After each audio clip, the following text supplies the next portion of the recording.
Production. 142 décibels. Plus fort qu'un réacteur d'avion au décollage, à la limite exacte où l'oreille humaine bascule dans la douleur. Une clameur assez puissante pour figurer dans le livre Guinness des records, et qui jaillit non pas d'une machine, mais d'une simple coque de béton ouverte sur le ciel du Missouri. Comment un vulgaire bol de béton peut-il devenir l'endroit le plus bruyant de la planète?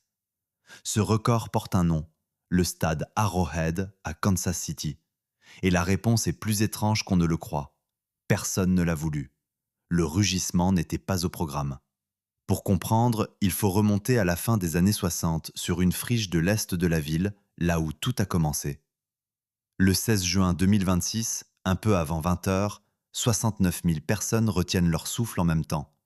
La lumière du soir est encore chaude, près de 27 degrés, un ciel lavé par la saison des orages. Sur la pelouse, un homme de 38 ans s'élance. Lionel Messi frappe, marque, et la coque de béton explose. Le son ne monte pas vers le ciel, comme dans n'importe quel stade ouvert. Il retombe. Il s'écrase sur la pelouse, il s'écrase sur les corps, une masse d'air compressé qui vibre dans la poitrine avant même d'atteindre les oreilles. Ce soir-là, les Argentins et les Algériens qui se pressent dans les gradins ne le savent pas encore, mais ils célèbrent à l'intérieur d'un instrument. Un instrument que personne n'a jamais accordé. Car voici le paradoxe qui ouvre toute cette histoire. Le stade Arrowhead détient le record du monde du bruit de foule, 142,2 décibels, homologué par le livre Guinness des records. C'est le seuil de la douleur auditive, l'équivalent d'un moteur à réaction rugissant à quelques mètres. Et pourtant, aucun architecte ne s'est jamais assis devant une planche à dessin en se disant qu'il allait construire la machine à hurler la plus efficace du monde. Le bruit n'est pas une prouesse acoustique, c'est un accident, un effet secondaire né d'une décision qui n'avait rien à voir avec le son. Comprendre d'où vient cette clameur, c'est comprendre pourquoi ce bâtiment ne ressemble à aucun autre, et pourquoi, un demi-siècle plus tard, on ne saurait plus le refaire. Pour saisir l'ampleur de l'anomalie, il faut d'abord regarder l'endroit tel qu'il était avant. Reculons jusqu'à la fin des années 60.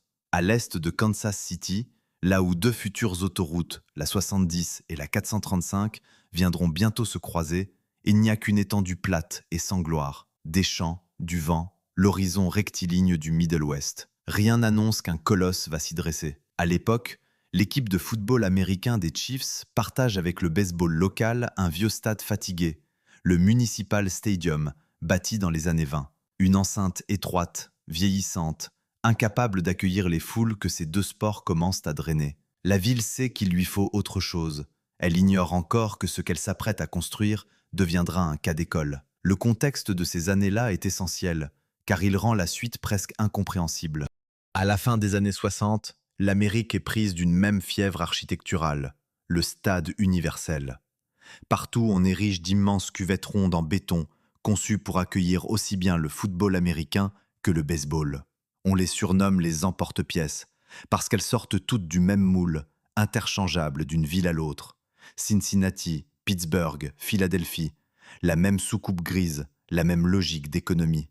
Un seul bâtiment, deux sports, des coûts partagés. C'est la mode, c'est la raison, c'est ce que dicte le bon sens comptable. Kansas City aurait dû suivre le troupeau. Elle ne l'a pas fait. En 1967, les électeurs du comté de Jackson approuvent un emprunt obligataire colossal, 102 millions de dollars, voté à environ 60% des voix. Cet argent doit financer non pas un stade, mais un ensemble, le futur Truman Sports Complex. Et déjà une bifurcation se dessine, qui va tout changer. Là où le reste du pays construit une cuvette unique, Kansas City s'apprête à faire l'inverse. On y reviendra, car cette décision est le premier des grands mystères du bâtiment. Pour l'instant, retenons seulement le chiffre 102 millions de dollars d'obligations, une petite fortune, engagée sur une friche battue par les vents. Fermons un instant les yeux sur les plans et les votes. Imaginons le lieu tel qu'un ouvrier l'a vu au matin du 11 juillet 1968, jour de la pose de la première pierre.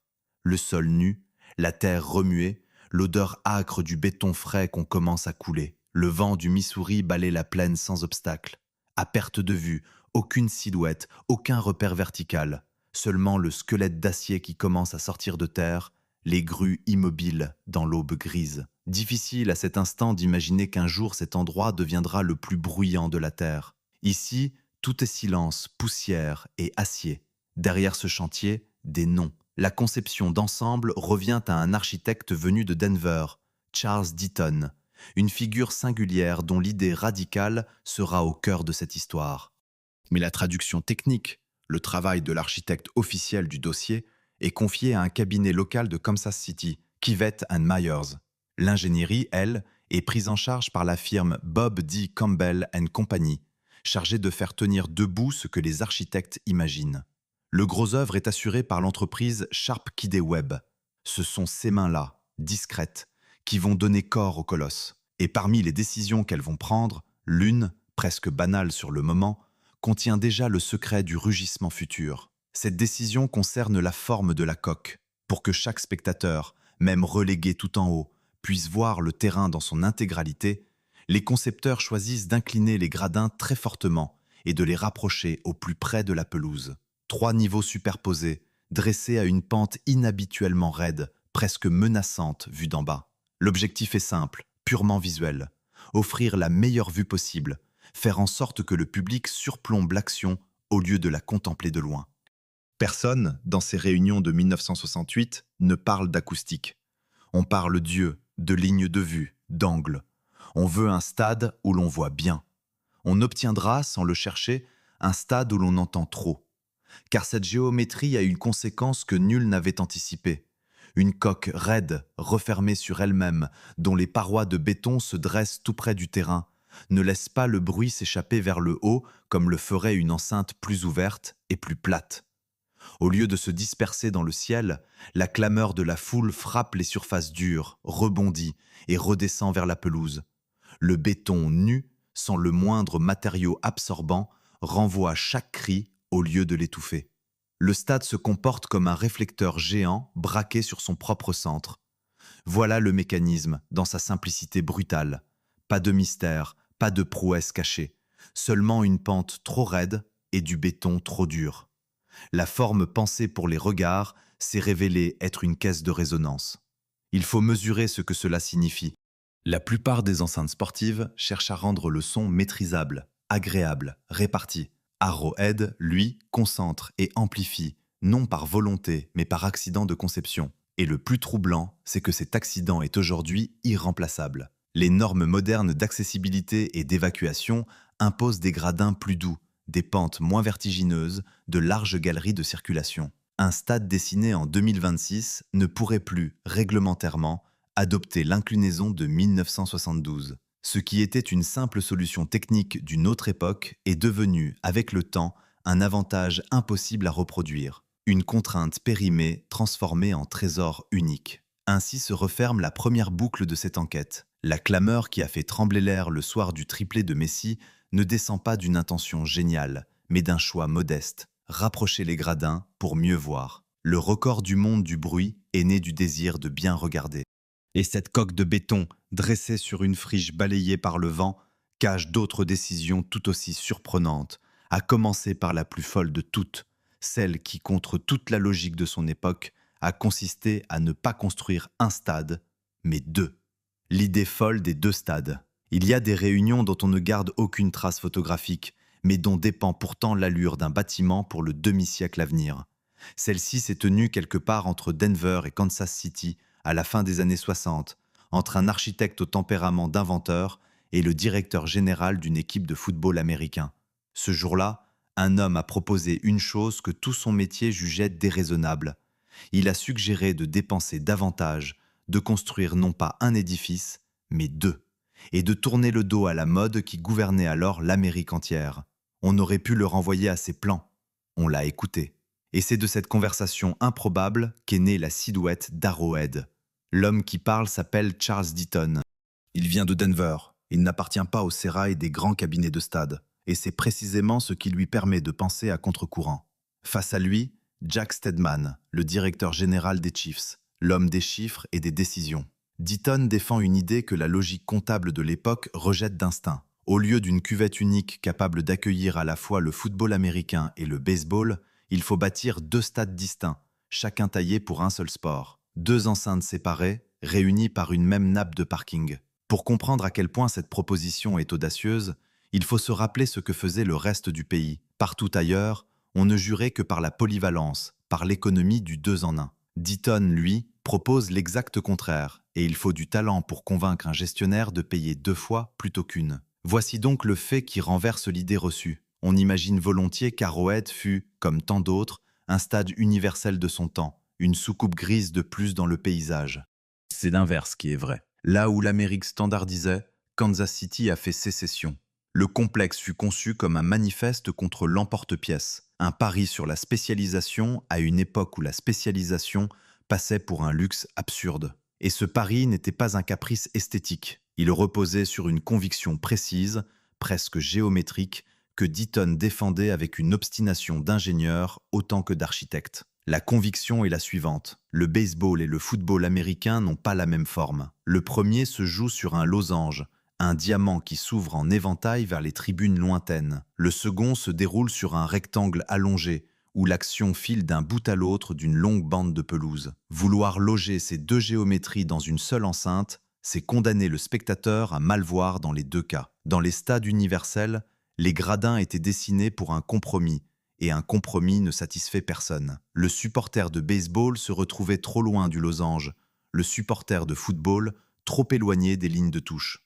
La cuvette polyvalente était une enceinte de la médiocrité partagée, un lieu où chacun voyait à peu près, mais où personne ne voyait bien. Deaton propose de résoudre le problème en le supprimant. Un stade pour le football, dont les gradins épouseraient exactement le rectangle du terrain. Un stade pour le baseball, dont les tribunes s'ouvriraient précisément sur le losange. Chaque enceinte optimisée pour une seule discipline, chaque siège pensé pour une seule forme de jeu.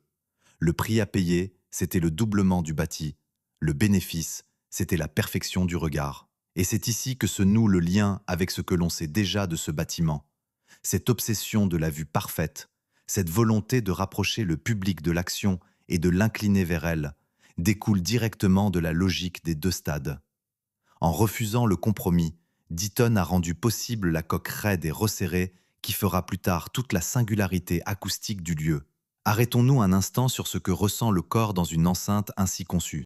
Depuis le dernier rang du niveau supérieur, la pelouse repose loin en contrebas, minuscule, et pourtant intégralement offerte au regard.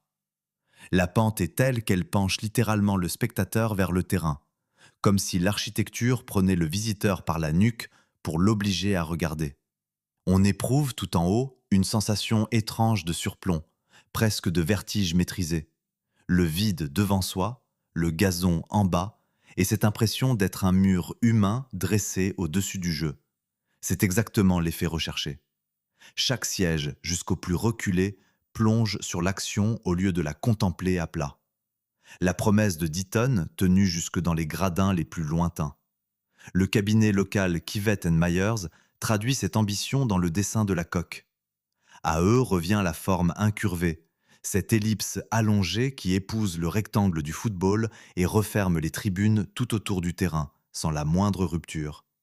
C'est une enceinte entièrement close, un anneau continu de béton. À l'arrière des zones de but, aux deux extrémités, il ménage de larges échancrures semi-circulaires qui donnent à la coque son profil reconnaissable entre tous.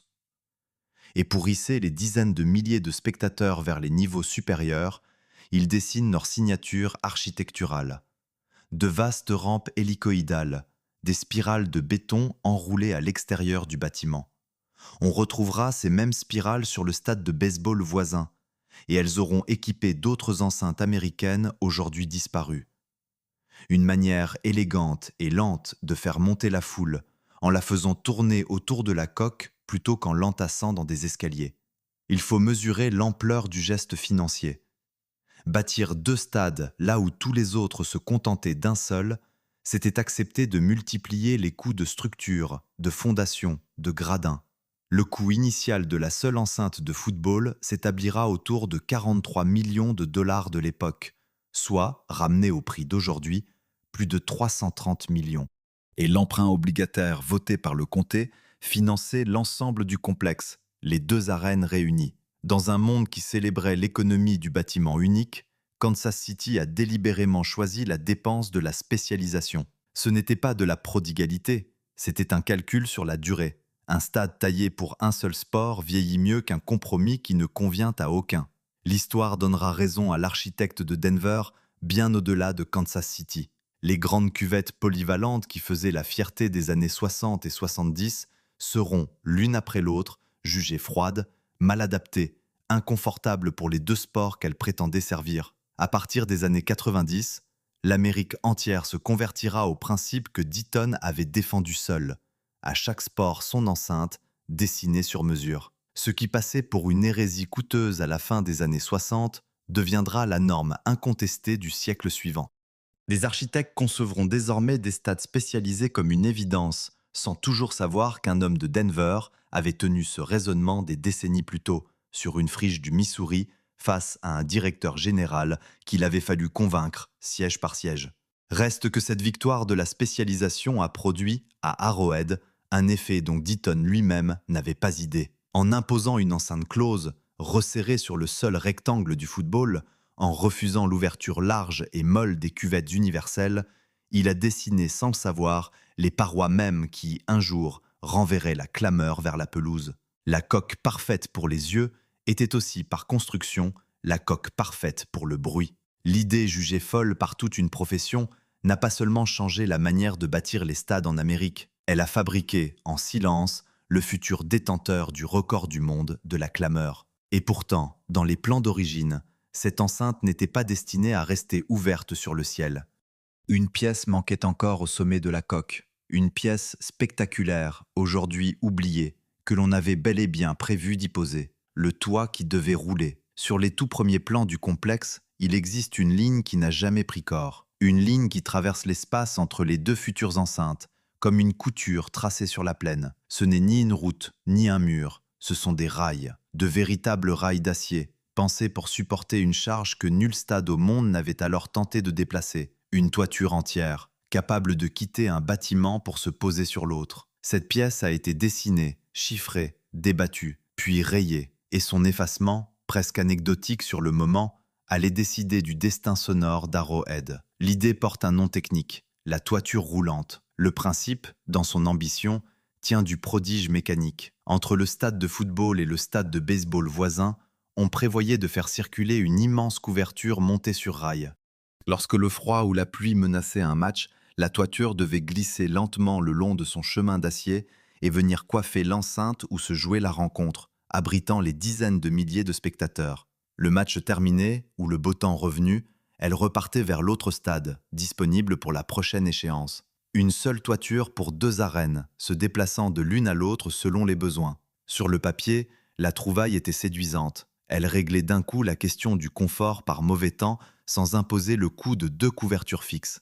Il faut se souvenir du climat pour comprendre l'intention. Kansas City se dresse au cœur du Middle West, une région livrée aux excès. L'été y étouffe sous une chaleur humide et lourde, l'hiver y mord, et les orages du printemps s'abattent sans prévenir sur la plaine ouverte. Une enceinte sans toit, dans ce pays-là, c'est accepter que le vent, la pluie et la neige aient leur mot à dire sur chaque rencontre. Les concepteurs le savaient. La toiture roulante était leur réponse à cette brutalité météorologique. Une protection mobile, mutualisée, presque élégante dans son économie de moyens. Un seul objet coûteux plutôt que deux, partagés entre les deux stades comme les parkings l'étaient déjà. Voici donc le fait qui bouscule l'idée que l'on se fait du lieu. On regarde Arrowhead aujourd'hui, cette coque grande ouverte sur le ciel du Missouri, et l'on suppose volontiers que l'absence de toit fut un choix d'origine, une décision d'architecte assumée dès le premier trait. La vérité est autre. Le toit n'a pas été omis, il a été prévu puis abandonné. La coque ouverte que le monde connaît n'est pas une intention pure, c'est le résultat d'un renoncement. Et ce renoncement, loin d'appauvrir le bâtiment, lui a offert sa signature la plus précieuse. Car la toiture roulante, malgré sa beauté sur le papier, se heurta au réel.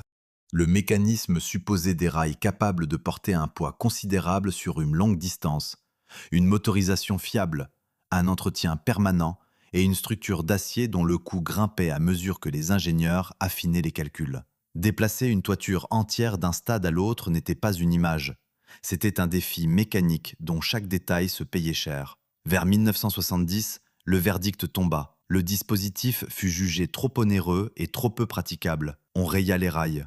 On abandonna la couverture mobile. Les deux stades resteraient ouverts, offerts aux caprices du ciel. La raison financière, une fois encore, avait tranché, comme elle avait tranché sur tant de chantiers de cette époque. Sur le moment, ce renoncement ressemble à une défaite. On imagine la déception des concepteurs, contraints de sacrifier la pièce la plus spectaculaire de leur projet. Et pourtant, c'est précisément cet abandon qui allait tout rendre possible. Une enceinte coiffée d'une toiture, même mobile, ne se comporte pas comme une enceinte ouverte.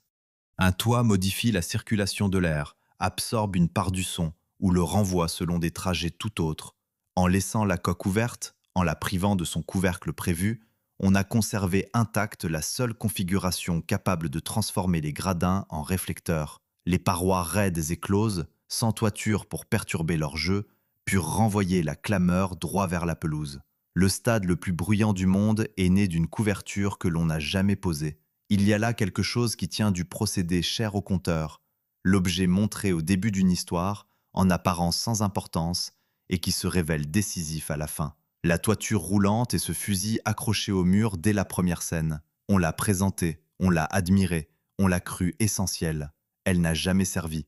Elle a disparu des plans sans jamais coiffer le moindre gradin. Et c'est son absence, et non sa présence, qui a fait feu, des décennies plus tard, sous la forme d'un record du monde de bruit. Le fusil qui n'a pas tiré était pourtant l'arme la plus importante du récit. Fermons les yeux sur l'enceinte telle qu'elle est, dépouillée de son toit fantôme.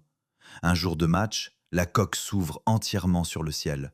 Le soleil du Middle West frappe directement les gradins.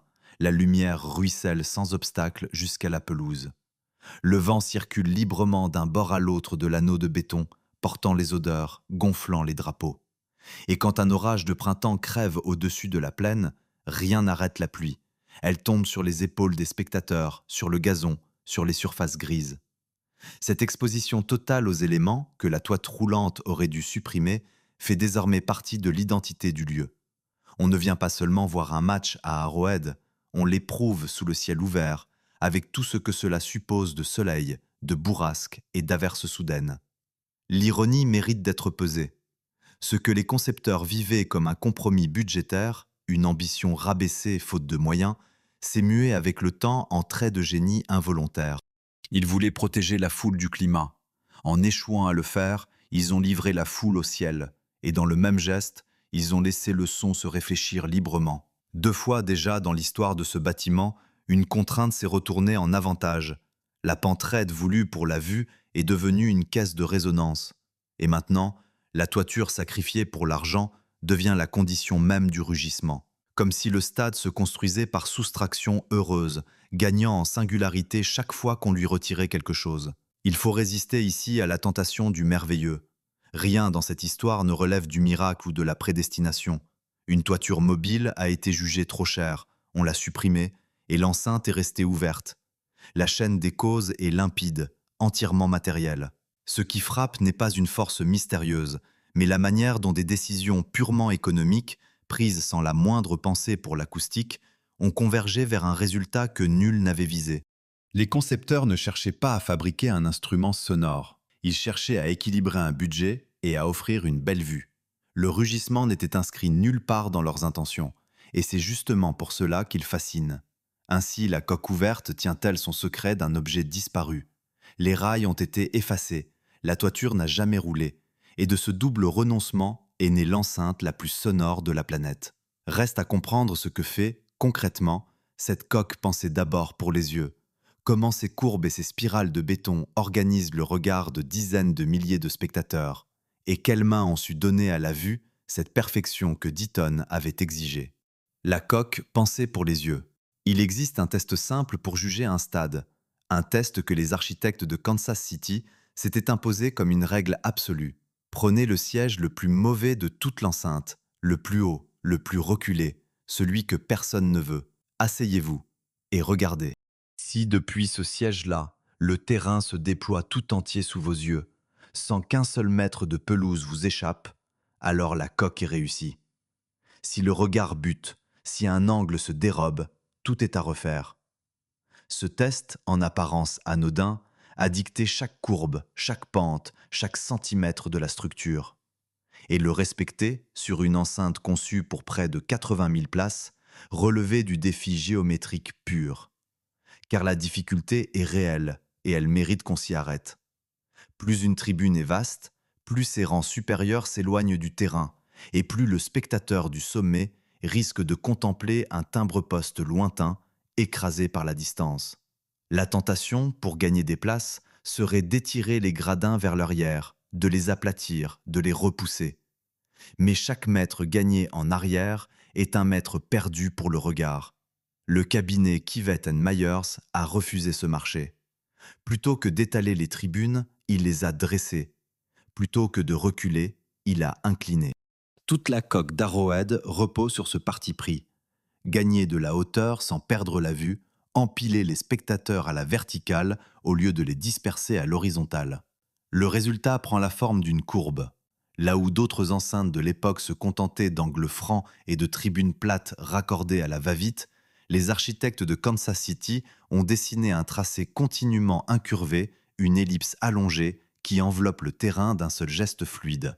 Cette forme n'est pas décorative, elle répond à une exigence optique. Une ligne courbe rapproche du jeu chaque spectateur assis le long de ses flancs, alors qu'une ligne droite en éloignerait la plupart. La coque épouse le rectangle du football comme une main se referme sur un objet, au plus près, sans creux ni gaspillage d'espace. Depuis les tribunes latérales, on domine la ligne de touche presque à la verticale, et le jeu semble se dérouler à portée de voix. Voici alors le fait qui déroute quand on prend la peine de le formuler clairement. On regarde ces gradins vertigineux, et l'on se dit qu'une pente aussi raide devait servir un dessin grandiose, une intention spectaculaire, peut-être théâtrale. Il n'en est rien. Cette inclinaison presque intimidante n'a qu'une seule justification, prosaïque et obstinée. Permettre au spectateur du dernier rang de voir aussi bien que celui du premier. La raideur n'est pas un effet de style, c'est une réponse mathématique à une contrainte de visibilité. Chaque degré d'inclinaison a été calculé pour que la tête du spectateur assis devant ne masque jamais l'action au spectateur assis derrière. Ce que l'œil ressent comme une audace architecturale n'est à l'origine qu'une équation de ligne de vue, résolue avec une rigueur implacable. Cette rigueur, il a fallu la traduire en béton, et c'est là qu'intervient la firme d'ingénierie Bob D. Campbell & Company. Concevoir une pente est une chose, la faire tenir debout en est une autre. Les gradins d'Arrowhead reposent sur une ossature de béton armé coulée sur place, des cadres porteurs et des dalles inclinées qui doivent supporter le poids de dizaines de milliers de corps, additionné à celui de la structure elle-même, sans jamais fléchir ni vibrer dangereusement. Plus la pente est raide, plus les efforts se concentrent, plus le calcul devient exigeant.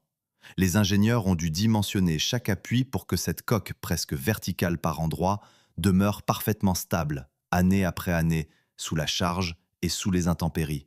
La beauté du regard reposait, littéralement, sur la solidité du calcul. Montons un instant vers ces hauteurs. Pour atteindre les niveaux supérieurs, le spectateur n'emprunte pas des escaliers droits et étroits, mais l'une des grandes rampes hélicoïdales enroulées à l'extérieur de la coque. On s'y élève lentement, en tournant, le long d'une spirale de béton qui ceinture le bâtiment. À mesure que l'on monte, la rumeur de la foule change de nature. Tantôt elle se rapproche, portée par une ouverture sur les gradins, tantôt elle s'étouffe derrière l'épaisseur d'un mur gris. Le pas résonne sur le béton nu, l'air se rafraîchit, et la lumière alterne entre l'ombre de la structure et les échappées vers le ciel. Cette ascension en colimaçon fait partie de l'expérience du lieu, une transition lente entre le monde extérieur et l'immense cuvette qui vous attend au sommet. Et au sommet, précisément, tout se justifie. Le dernier rang du niveau supérieur, ce siège que le test imposait de réussir, offre une vue qui coupe le souffle. La pelouse repose loin en contrebas, mais elle se déploie tout entière, chaque ligne, chaque coin, chaque mouvement lisible d'un seul regard. La pente, si intimidante lorsqu'on la contemple d'en bas, se révèle ici bienveillante. Elle penche le spectateur exactement comme il faut pour embrasser le terrain complet. La promesse tenue jusque dans les gradins les plus reculés se vérifie à cet instant précis. Le mauvais siège n'existe pas. C'était l'objectif. Et il est atteint avec une exactitude presque insolente. La coque possède aussi ses détails de silhouette, ses traits qui la rendent identifiable entre mille. Derrière chacune des deux zones de but, aux extrémités du rectangle, les architectes ont ménagé de larges échancrures semi-circulaires, des découpes qui viennent creuser le pourtour des tribunes. Ces ouvertures ne sont pas de simples fantaisies, elles articulent la forme de l'anneau, allègent sa masse et signent le profil du bâtiment. On reconnaît Arrowhead à ses creux caractéristiques autant qu'à sa couleur, car l'enceinte, à l'intérieur, n'est pas grise, elle déploie une mer de sièges aux teintes du club, un océan de rouge et d'or qui court sur toute la circonférence, plus de 79 000 fauteuils, dans sa configuration d'origine, habillant le béton d'une seule ondulation de couleur. Il faut mesurer la cohérence de l'ensemble. Chaque décision, prise pour une raison purement fonctionnelle, converge vers un même but, la vue. La courbe rapproche, la pente élève sans éloigner, les échancrures structurent, les rampes acheminent, l'ossature soutient. Rien n'est gratuit, rien n'est ajouté pour la seule beauté, et pourtant l'ensemble atteint une forme de beauté par sa logique même. C'est l'esthétique du problème résolu, celle où l'élégance naît non de l'ornement, mais de l'ajustement parfait entre l'intention et le résultat. Les architectes de Kansas City n'ont pas décoré un stade, ils ont résolu une équation de regard, et cette équation, mise en béton, s'est trouvée belle. Cette coque parfaite pour les yeux dissimulait pourtant, dans sa géométrie même, une propriétaire que ses concepteurs n'avaient pas soupçonnée. Toutes ces surfaces dressées, ces parois raides et rapprochées, ce béton nu qui grimpe presque à la verticale autour du terrain, ne font pas que canaliser la lumière et le regard. Ce que l'œil célébrait comme un triomphe de la visibilité, l'oreille l'éprouverait un jour d'une toute autre manière, et cette manière-là se mesure, elle se chiffre, elle porte un nombre. La coque amplificatrice. 142,2 décibels. Il faut s'arrêter sur ce nombre, car il ne dit rien tant qu'on ne le compare pas. À ce niveau, le son n'est plus un bruit que l'on écoute, c'est une force que l'on subit. L'oreille humaine bascule dans la douleur bien avant d'atteindre une telle intensité. Un réacteur d'avion lancé à pleine puissance, à faible distance, produit une clameur comparable. Et cette valeur, homologuée par le livre Guinness des records comme le plus grand vacarme de foule jamais mesuré dans une enceinte sportive, n'a pas été fabriquée par des haut-parleurs ni par une machine. Elle est sortie de dizaines de milliers de gorges humaines, puis a été renvoyée, concentrée, décuplée par un simple assemblage de béton ouvert sur le ciel. Voilà l'énigme portée à son comble. Reprenons la scène telle que le corps l'éprouve, à l'instant où le stade atteint son sommet sonore. Un but vient d'être marqué. En une fraction de seconde, la rumeur diffuse se change en mur. L'air lui-même semble s'épaissir, se solidifier, pressé contre la peau. La vibration n'entre pas seulement par les oreilles. Elle traverse la cage thoracique, fait trembler l'intérieur du corps, s'installe dans la poitrine comme un second battement de cœur. À ce niveau d'intensité, on n'entend plus vraiment, on est submergé. Les spectateurs les plus aguerris décrivent une sensation physique proche de l'ivresse, une masse d'énergie qui vous soulève et vous emporte. Et pourtant, au-dessus de cette clameur, il n'y a rien.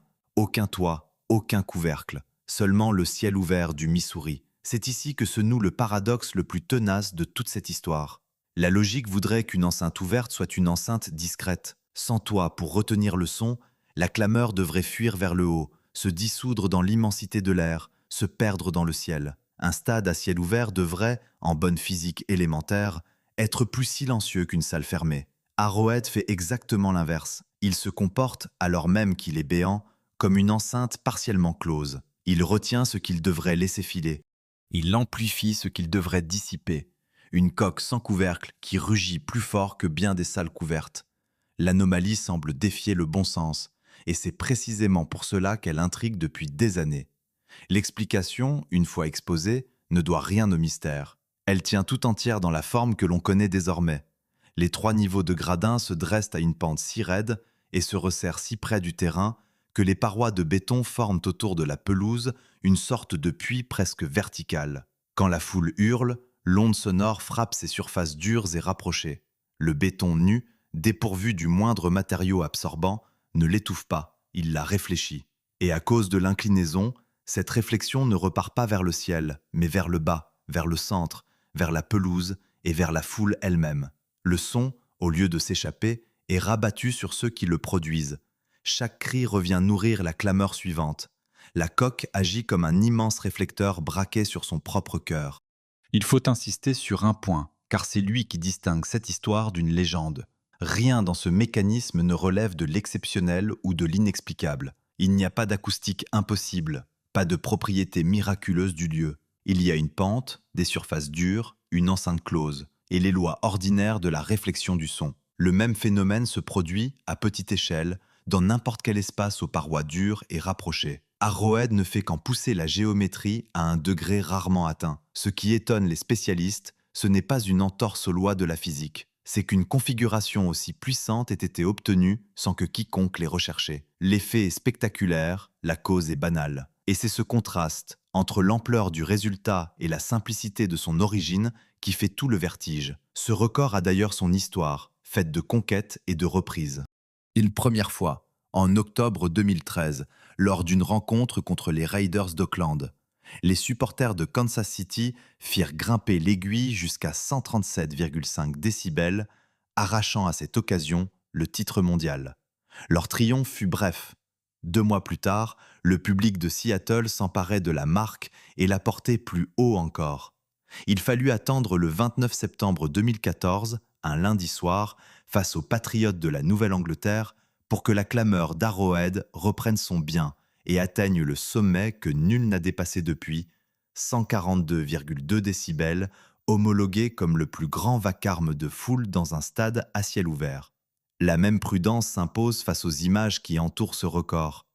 On raconte volontiers que les tribunes tremblent sous les bonds des spectateurs, que le sol vibre, que la clameur provoquerait de minuscules secousses.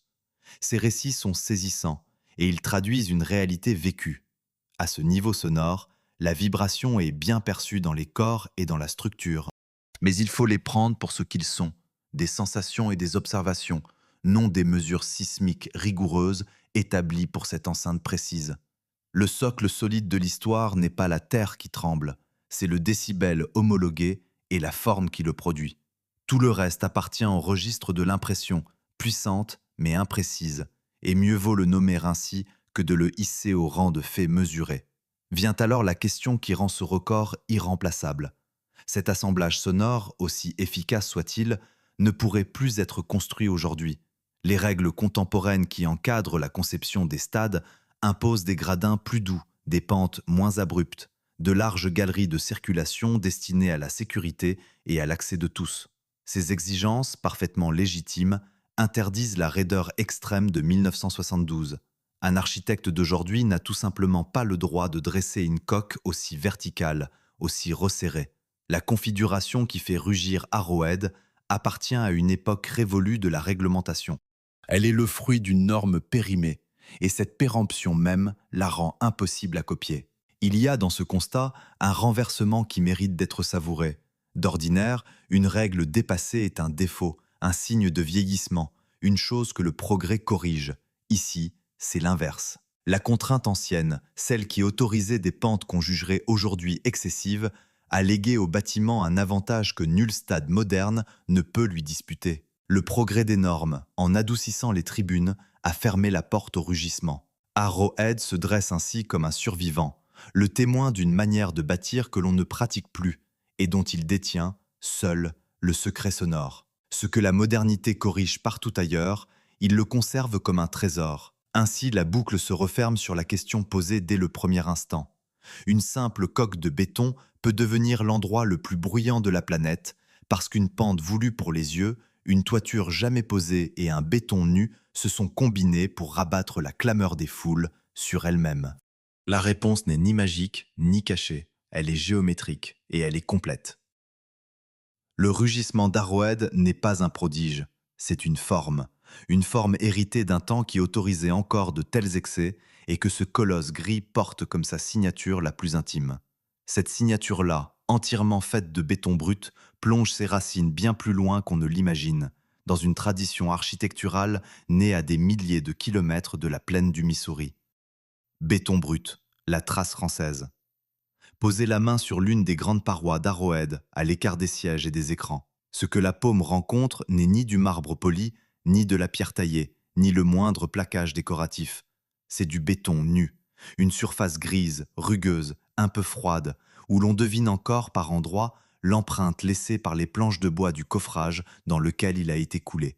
Rien n'a été ajouté pour l'adoucir ou le farder. Le matériau se montre tel qu'il est, brut, sincère, presque brutal.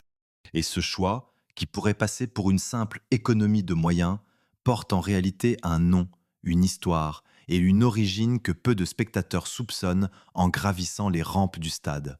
Ce nom, c'est le brutalisme. Un style architectural qui a marqué le monde entre les années 50 et les années 70 et dont Arrowhead est un représentant caractéristique. Le mot lui-même prête à malentendu. On l'entend, on pense à la brutalité, à la dureté, à quelque chose d'agressif. C'est une erreur de traduction, une fausse piste tendue par la sonorité du terme. Car l'origine n'est pas anglaise et n'évoque nulle violence. Elle est française. Le brutalisme tire son nom de l'expression béton brut, c'est-à-dire le béton laissé à l'état naturel, non revêtu, non dissimulé. Deux mots de la langue française, passés tels quels dans le vocabulaire des architectes du monde entier, pour désigner cette esthétique de la matière montrée sans phare.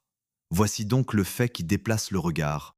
On contemple ce colosse américain, planté dans une plaine du Midwest, entouré d'autoroutes et de parkings, et l'on suppose qu'il n'appartient qu'à l'Amérique, qu'il est né de son sol et de sa seule culture. Or la langue même dans laquelle son style se pense est française. L'esthétique du béton brut, celle qui habille Arrowhead de ses surfaces grises et dépouillées, n'a pas germé dans le Missouri. Elle a été introduite dans l'architecture mondiale par un maître franco-suisse, et elle a traversé l'océan pour venir, des décennies plus tard, donner sa peau à un stade de football américain. Le géant du Middle West parle sans le savoir une langue architecturale venue de France. Ce maître, c'est Le Corbusier, architecte franco-suisse dont l'influence a redessiné le bâti du XXe siècle. C'est lui qui, le premier, a fait du béton brut non pas un pis-aller que l'on cache, mais un parti pris que l'on assume et que l'on donne à voir.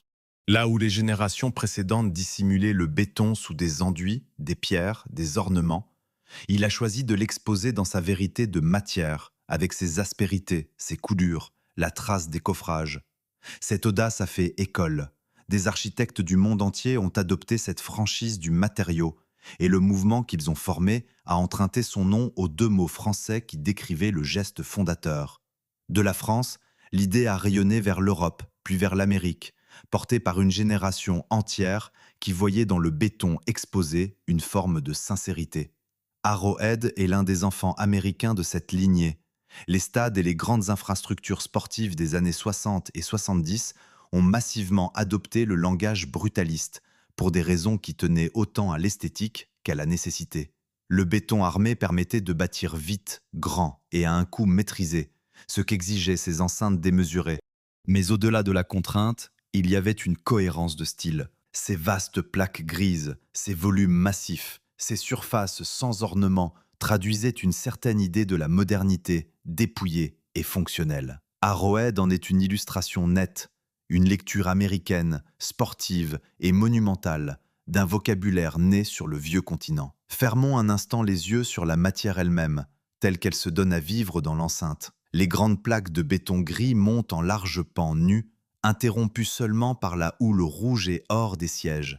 La texture accroche la lumière du Midwest de façon changeante, douce et laiteuse le matin, plus dure et contrastée quand le soleil de l'après-midi frappe de biais, révélant chaque relief, chaque veine, chaque marque de coffrage. Le béton se réchauffe sous les doigts au fil de la journée, puis se refroidit dès que l'ombre gagne. Cette peau minérale, que l'on croirait inerte, vit en réalité au rythme des heures et du ciel. Elle n'est pas un décor, elle est le corps même du bâtiment, exposé sans pudeur. Il faut se garder ici d'un excès. L'esthétique brutaliste d'Arrowhead ne résulte pas d'un hommage conscient rendu à un maître français, ni d'une volonté explicite de citer l'Europe. Les architectes de Kansas City travaillaient dans le langage de leur temps, un langage devenu si répandu qu'on n'en interrogeait plus l'origine. Le lien avec la France n'est donc pas une intention affichée, c'est une filiation, une transmission de formes et d'idées qui a couru d'un continent à l'autre au fil des décennies. Reconnaître cette filiation ne consiste pas à prêter au stade des ambitions qu'il n'avait pas, mais à retracer fidèlement la généalogie d'un style. Et cette généalogie, incontestablement, remonte à une source française. Ce fil français, d'ailleurs, ne s'arrête pas à la seule architecture. La ville qui abrite Arrowhead porte elle aussi une empreinte venue de France, bien plus ancienne que le stade. Kansas City doit ses origines à des marchands de fourrure français. Au début du 19e siècle, autour de 1821, la famille Chouteau, menée par François et Bérénice, établit l'un des premiers postes permanents le long de la rivière, jetant les bases de ce qui deviendra la cité. Une communauté francophone s'est développée sur ces rives, et la trace de cette présence subsiste jusque dans les noms de lieux de la région.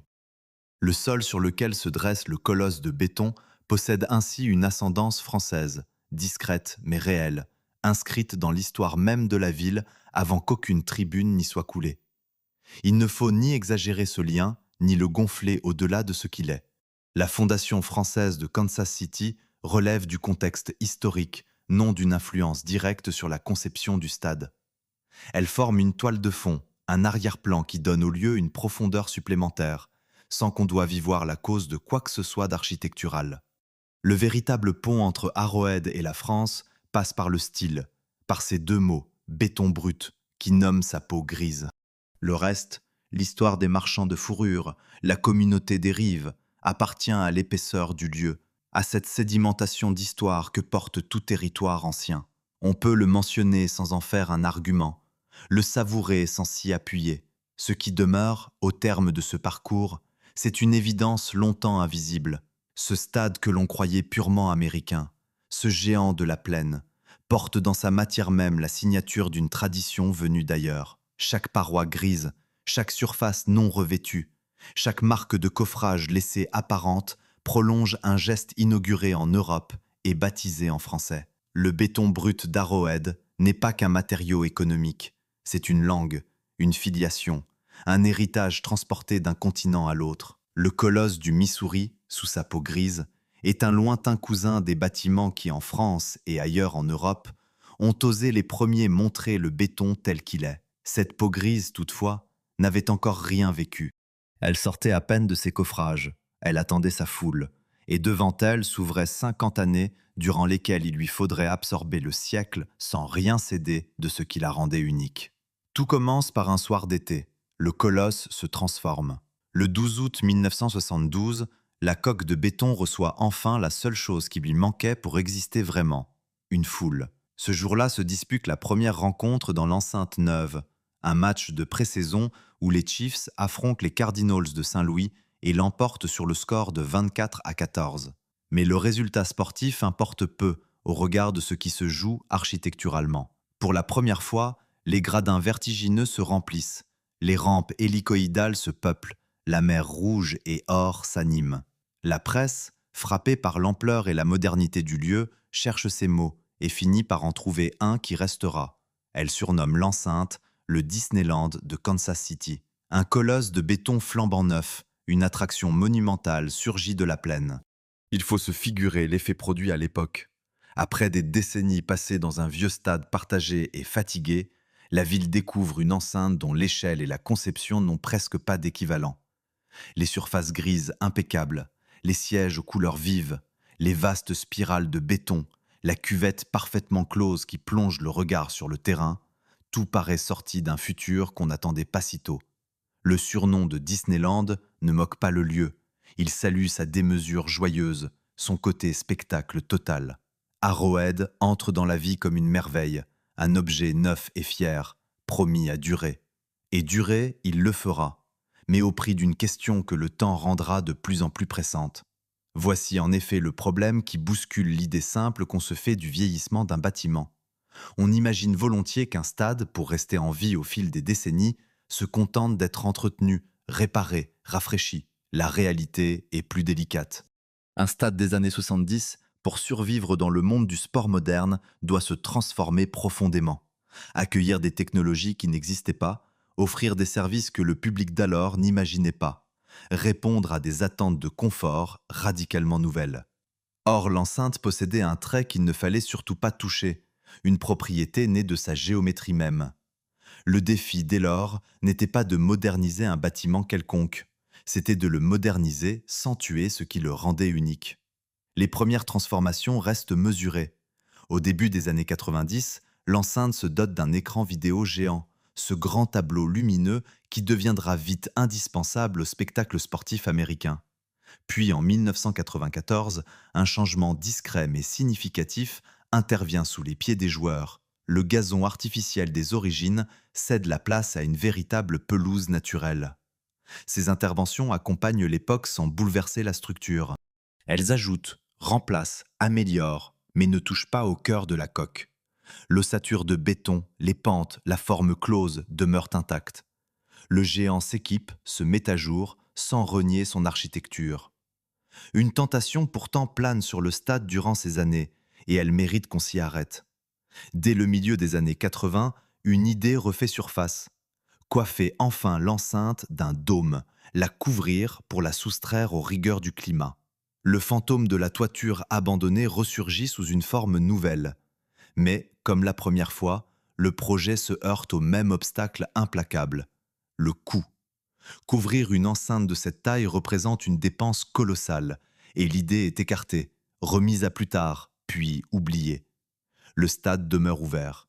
Sans le savoir, ceux qui renoncent une nouvelle fois au toit protègent une nouvelle fois la propriété sonore de la coque. L'histoire semble condamner ce bâtiment à rester obstinément fidèle à sa forme d'origine. Le fantôme, pourtant, ne renonce pas tout de suite.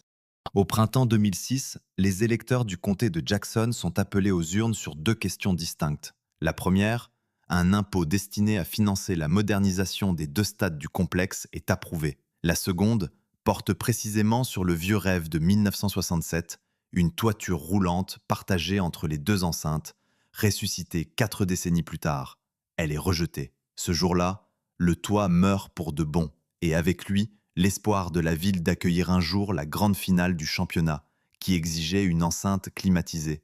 Le fusil accroché au mur dès la première esquisse ne tirera jamais. La coque restera ouverte à jamais. Vient alors l'épreuve majeure, celle qui met véritablement à l'épreuve l'équilibre entre modernité et fidélité. Entre 2007 et 2010, Arrowhead connaît la plus vaste rénovation de son histoire, un chantier chiffré à 375 millions de dollars confié au cabinet Populous. D'autres projets bien plus ambitieux et bien plus coûteux seront imaginés par la suite pour prolonger la vie du bâtiment. Aucun ne verra le jour.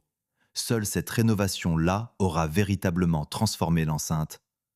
L'ampleur des travaux est considérable. On installe des espaces premium, des loges luxueuses, on modernise en profondeur l'accueil du public, on érige de nouveaux tableaux d'affichage et l'on aménage un lieu de mémoire dédié à Lamar Hunt, la figure fondatrice du club. Le stade, en somme, se hisse au standard du XXIe siècle, avec tout ce que cela suppose de confort et de technologie que les concepteurs de 1968 n'auraient pu concevoir. Mais le geste décisif de cette rénovation n'est pas ce que l'on ajoute, c'est ce que l'on refuse de toucher. Les architectes de Populous prennent une décision d'une lucidité remarquable. Ne pas modifier la géométrie de la cuvette. Le verre, les loges, les écrans immenses viennent s'insérer autour de la coque, se glisser dans ses interstices, l'envelopper, mais jamais altérer sa forme intérieure. Les pentes raides restent raides, les parois rapprochées restent rapprochées, la courbe close demeure close.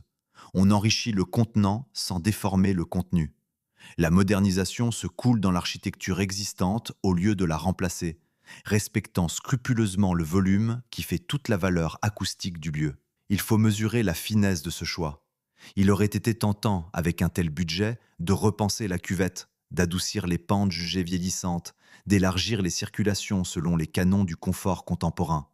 Or, c'est précisément cette raideur héritée, ce resserrement d'un autre âge qui donne au stade sa singularité sonore. Toucher à la géométrie, c'était risquer d'effacer le rugissement, de transformer le réfecteur en enceinte ordinaire. Populous l'a compris et a fait le pari inverse.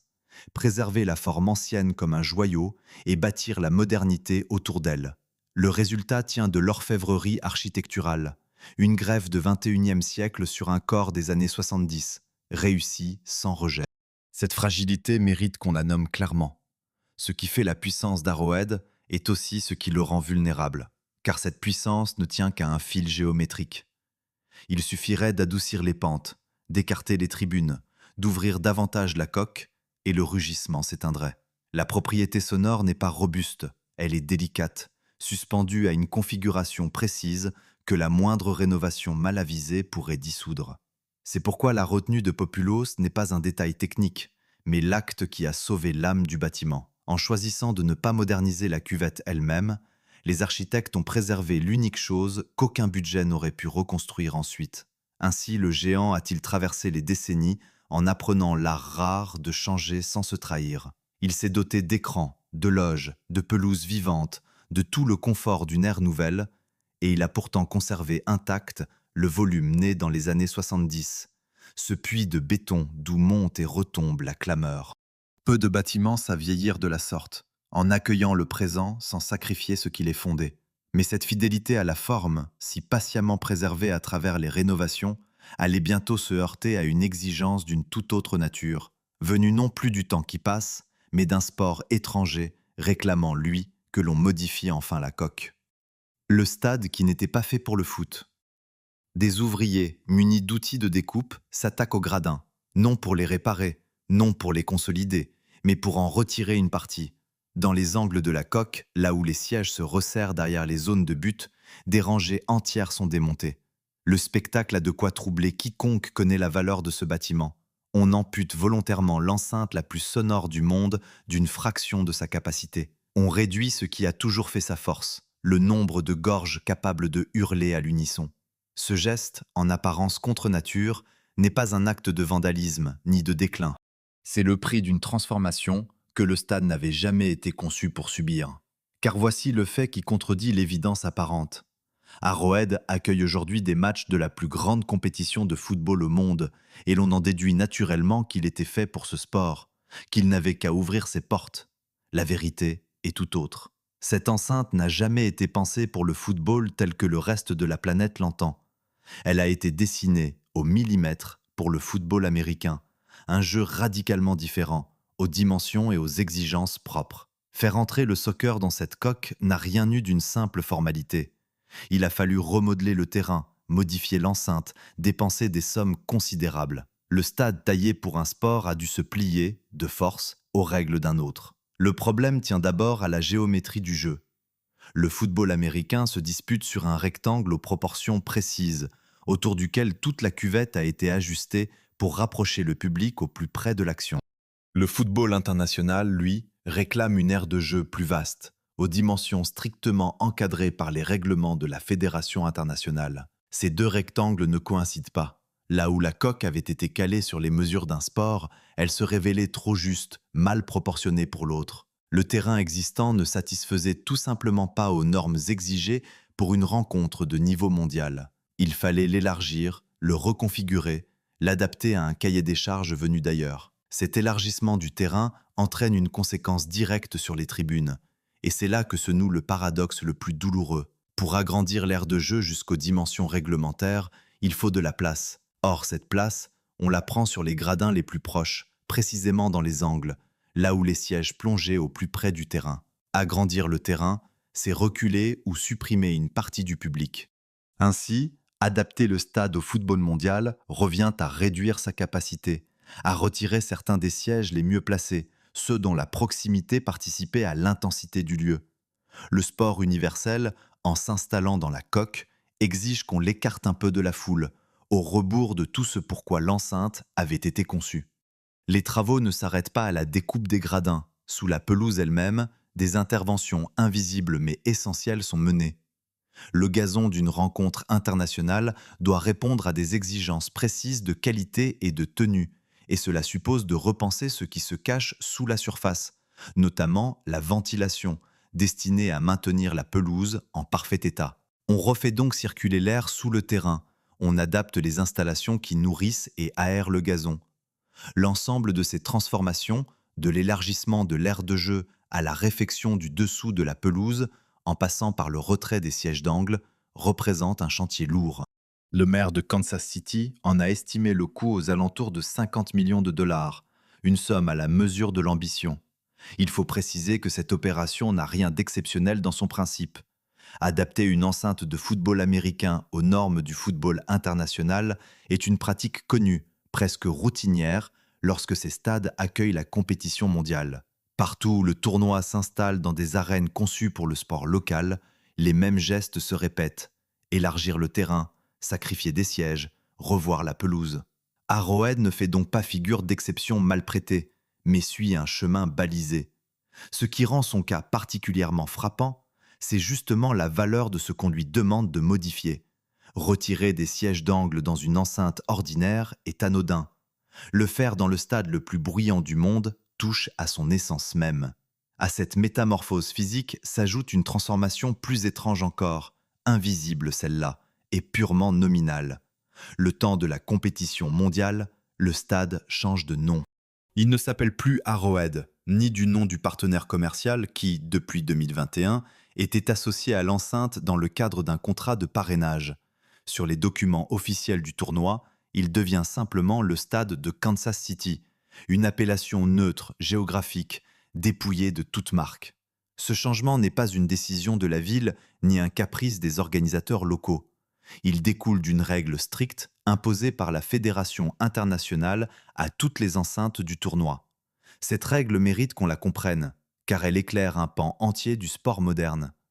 La Fédération internationale interdit, pendant ces compétitions, que les stades portent des noms commerciaux liés à des partenaires privés. La raison est limpide. Le tournoi possède ses propres partenaires officiels et il ne saurait tolérer que les enceintes fassent, gratuitement, la publicité d'autres marques concurrentes. On parle de stades propres, débarrassés de tout parrainage extérieur le temps de l'événement.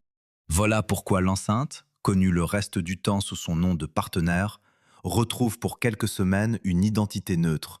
Il ne s'agit en rien d'un changement définitif. Le nom véritable, celui qui identifie le lieu dans la durée, reste bel et bien Arrowhead. L'appellation du tournoi n'est qu'un habit provisoire, revêtu le temps des matchs, ôté sitôt la compétition close. Arrêtons-nous un instant sur la parfaite ironie de la situation. Voilà un stade qui a résisté, des décennies durant, à toute modification de sa cuvette, un stade dont les rénovateurs avaient religieusement préservé la géométrie pour ne pas altérer sa puissance sonore. Et c'est un sport étranger, venu d'un autre continent, qui obtient enfin ce qu'aucune rénovation n'avait osé, la découpe d'une partie de ses gradins. Le stade que l'on avait tant protégé de lui-même se laisse remodeler pour accueillir le monde. Le sacrifice est temporaire, les sièges d'angle pourront être remis, l'aire de jeu retrouvera ses proportions d'origine. Mais le symbole demeure. L'enceinte la plus fidèle à sa forme a dû, pour un temps, trahir un peu cette forme, afin d'entrer dans la grande fête du football mondial. Ce que révèle cet épisode dépasse la simple logistique d'une adaptation. Il montre à quel point ce bâtiment est prisonnier de sa propre singularité, façonné pour un sport si précisément qu'il en devient rétif à tout autre. Sa perfection pour le football américain est exactement ce qui le rend inadapté au football international.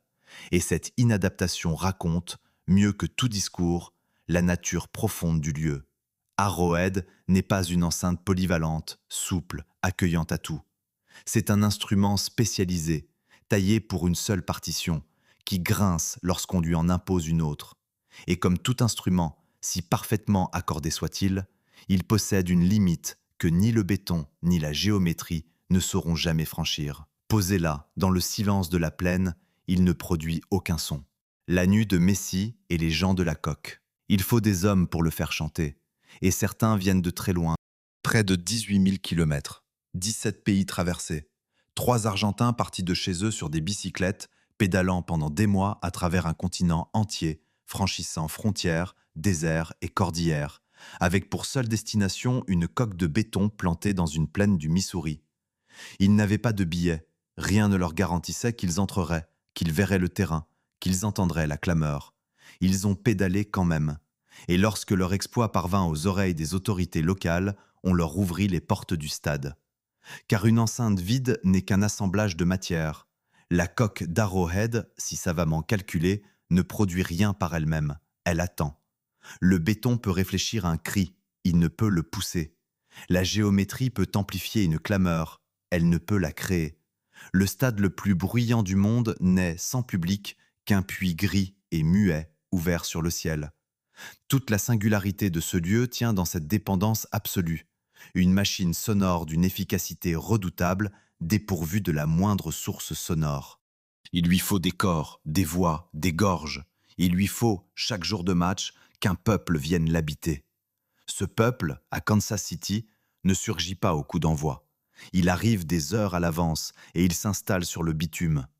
Autour de la coque s'étend un océan d'asphalte, 26 000 places de stationnement partagées avec le stade de baseball voisin, une nappe de goudron si vaste qu'elle forme, les jours de rencontre, une véritable ville éphémère. Là, entre les voitures, s'allument les braises. La tradition locale veut que l'on cuise la viande sur des grilles installées à même le parking, des heures durant, dans la fumée et les rires. L'odeur de charbon et de graisse chaude flotte sur toute l'esplanade. Des drapeaux claquent au vent du Middle West. Le stade, avant même d'ouvrir ses portes, est déjà entouré d'un peuple qui mange, boit et chante. Le 16 juin 2026, ce parking accueille un spectacle que peu avaient anticipé. Les couleurs de l'Argentine et celles de l'Algérie se mêlent au-dessus des mêmes braises.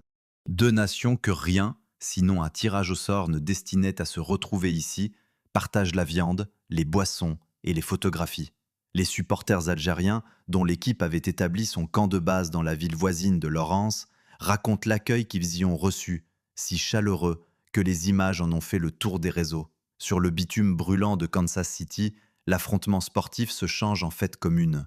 Rien de cela n'était prévu par les architectes. Rien de cela n'est inscrit dans les plans. Et pourtant, cette ferveur est la matière première dont le bâtiment a besoin pour exister. Il faut mesurer ce que représente ce soir-là pour la ville. Kansas City est la plus modeste des cités retenues pour accueillir le tournoi. Et voici que le monde entier tourne son regard vers elle. 6 rencontres lui sont confiées, dont un quart de finale, le 11 juillet. La compétition rassemble 48 équipes, la plus vaste de l'histoire. Et pour son entrée dans cette histoire-là, la ville reçoit l'Argentine et l'Algérie devant 69 045 spectateurs. La température au coup d'envoi avoisine les 27 degrés, un air tiède et clair après la saison des orages, comme si le ciel du Missouri, qu'aucune toiture n'a jamais protégé, avait décidé ce soir-là de se tenir tranquille. Ce qui se produit ensuite appartient désormais à la mémoire du bâtiment. Un homme de 38 ans, dont on répétait depuis des années que le meilleur était derrière lui, marque une fois, puis deux, puis trois. Lionel Messi signe, dans cette coque, le premier triplé de sa carrière en Coupe du Monde. L'Argentine l'emporte 3-0. Avec ce troisième but, il porte son total à 16 réalisations dans la compétition, égalant le record que détenait Miroslav Klose. Le stade explose comme il s'est explosé. La clameur retombe sur la pelouse, l'air s'épaissit, les poitrines vibrent. Ce que les architectes de 1968 avaient rendu possible sans le vouloir trouve, ce soir-là, son emploi le plus spectaculaire. Et c'est ici que se pose la question que cette soirée impose. On raconte cette nuit comme celle de Messi. On la nommera ainsi longtemps.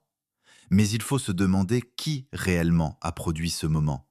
L'homme qui a frappé 3 fois, ou la coque qui a transformé la joie de 69 000 personnes en une masse d'air compressé capable de faire trembler les corps. Sans le stade, il y aurait eu un triplé, applaudi, célébré, filmé. Avec le stade, il y a eu une sensation physique que nul écran ne restitue, une onde qui frappe la peau et s'installe dans la cage thoracique. Le joueur a écrit le récit, le bâtiment a fabriqué l'émotion.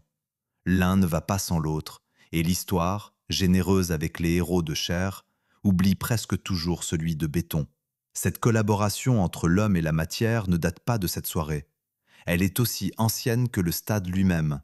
Des décennies durant, un homme s'est employé à donner à cette coque la voix qu'elle attendait. Tony DiPardo, à la tête de sa formation musicale, a rythmé les tribunes d'Arrowhead pendant une grande partie de son existence, orchestrant la ferveur, lançant les clameurs, transformant une foule en instruments accordés. Il n'était ni architecte ni ingénieur, et pourtant il a travaillé la sonorité du lieu autant qu'eux. Sa disparition, survenue en 2011, a laissé un silence particulier dans une enceinte pourtant réputée pour son vacarme. Les bâtisseurs avaient façonné le réflecteur. Lui, pendant des années, a soufflé dedans. Reste que ce peuple, indispensable au bâtiment, doit d'abord parvenir jusqu'à lui, Et c'est là que le colosse révèle sa faiblesse la plus concrète. Arrowhead ne dispose ni de métro, ni de tramway. Aucune ligne ferrée ne conduit à ses portes. Pour atteindre cette coque capable d'abriter plus de 76 000 personnes, il n'existe que des routes et l'immense nappe de stationnement qui les prolonge. Le soir du match, la conséquence fut immédiate. Une partie du public demeura bloquée dans les embouteillages pendant 1 heure, avant d'abandonner les véhicules et de gagner l'enceinte à pied. Les autorités avaient bien mis en service une liaison spéciale par autocar, facturée 15 $ l'aller-retour, mais l'afflux dépassait ce qu'une infrastructure conçue pour l'automobile pouvait absorber.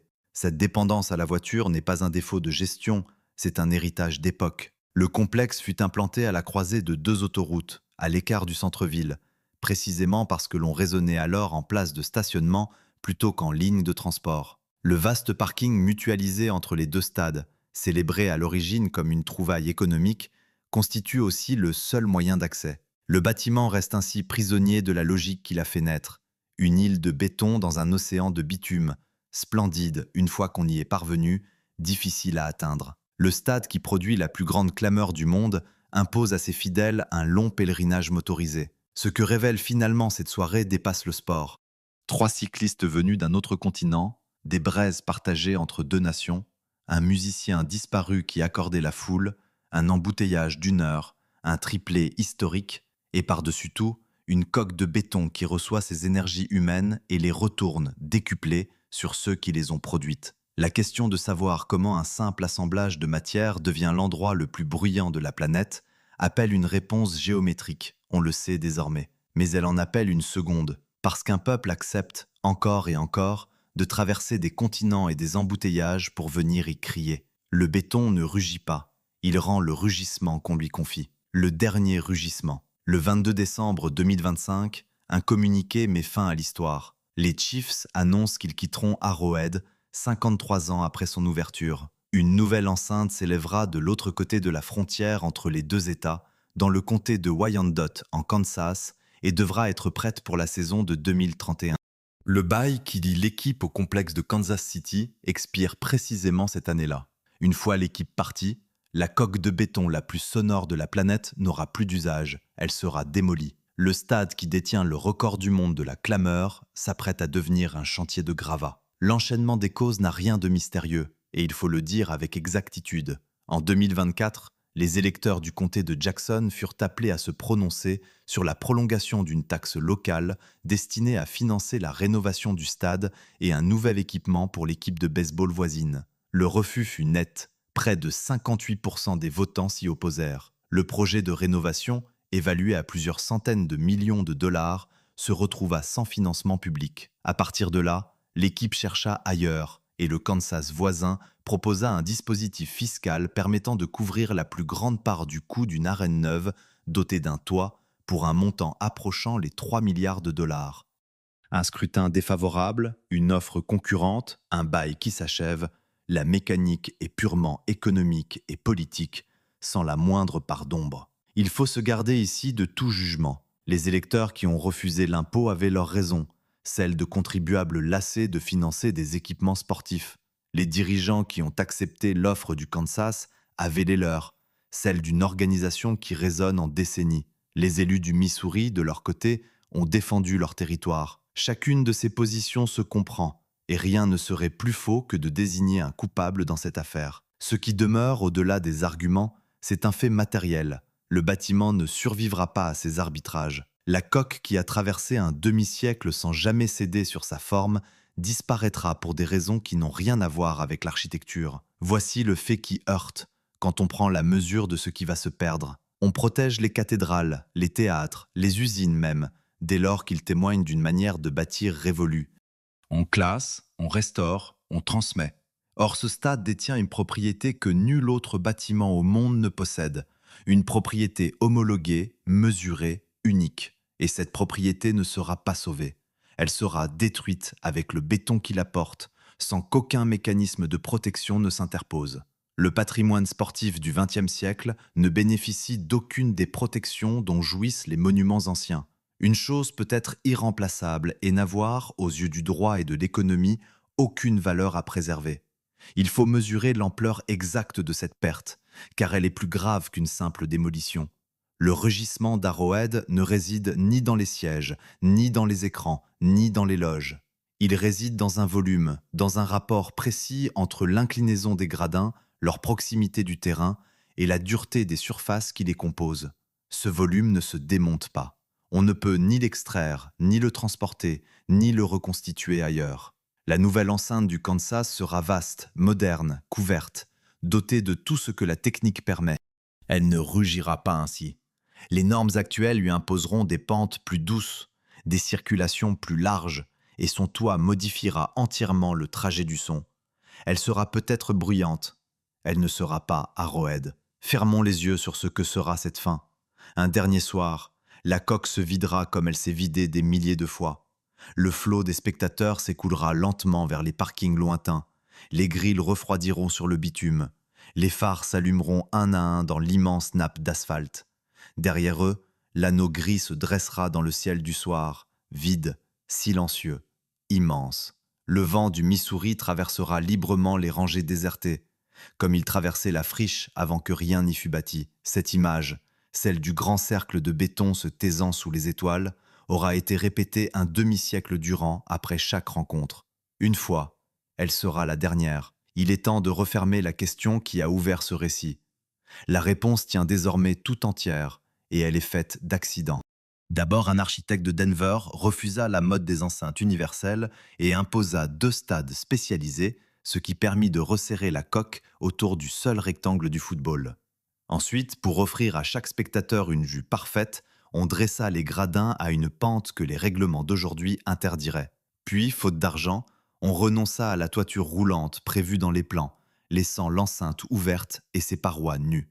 Enfin, un demi-siècle durant, les rénovateurs eurent la sagesse de ne jamais toucher à ce volume. De ces 4 décisions, dont aucune ne concernait le son, naquit le record du monde de la clameur. Aucun génie acoustique donc, aucune formule perdue, aucun savoir oublié, aucune intention cachée. Simplement du béton dur, une pente raide, une enceinte close, un ciel ouvert et les lois ordinaires de la réflexion. Le prodige d'Arrowhead ne réside pas dans ce que ses bâtisseurs savaient, mais dans ce qu'ils ignoraient. Ils cherchaient à faire voir et ils ont fait entendre. Ils cherchaient à économiser et ils ont amplifié. Ils cherchaient à résoudre des problèmes de ligne de vue et de budget. Et ils ont fabriqué, sans jamais en former le projet, l'instrument le plus puissant jamais dressé par une foule contre le silence. Il y a dans cette histoire une leçon qui dépasse largement les stades. Les bâtiments les plus remarquables ne sont pas toujours ceux dont les concepteurs maîtrisaient chaque effet. Certains doivent leur grandeur à des contraintes subies, à des renoncements imposés, à des normes aujourd'hui périmées. Arrowhead est de cela. Sa singularité tient à des limites que l'on n'accepterait plus, à une époque de la construction que le progrès a heureusement dépassée. C'est un accident de l'histoire technique, un survivant, un témoin. Et comme tous les témoins, il finira par se taire. Reste ce que le béton, lui, ne pourra jamais emporter dans les gravats. Les soirées de vacarme, les corps traversés par la vibration, les foules venues de 17 pays à bicyclette ou de la ville d'à côté en voiture, le triplé d'un homme de 38 ans sous un ciel tiède de juin. Le bâtiment n'a jamais été qu'un réflecteur. Ce qu'il renvoyait appartenait au vivant. Lorsqu'il tombera, le rugissement ne mourra pas avec lui, car il ne lui a jamais appartenu. Il aura seulement perdu la forme qui, pendant près de 60 ans, aura su le rendre au monde avec une puissance que nul n'a jamais égalée. Si cette enquête vous a plu, laissez un pouce levé et abonnez-vous pour ne rien manquer des prochaines histoires d'architecture. Merci d'avoir suivi ce récit jusqu'au bout.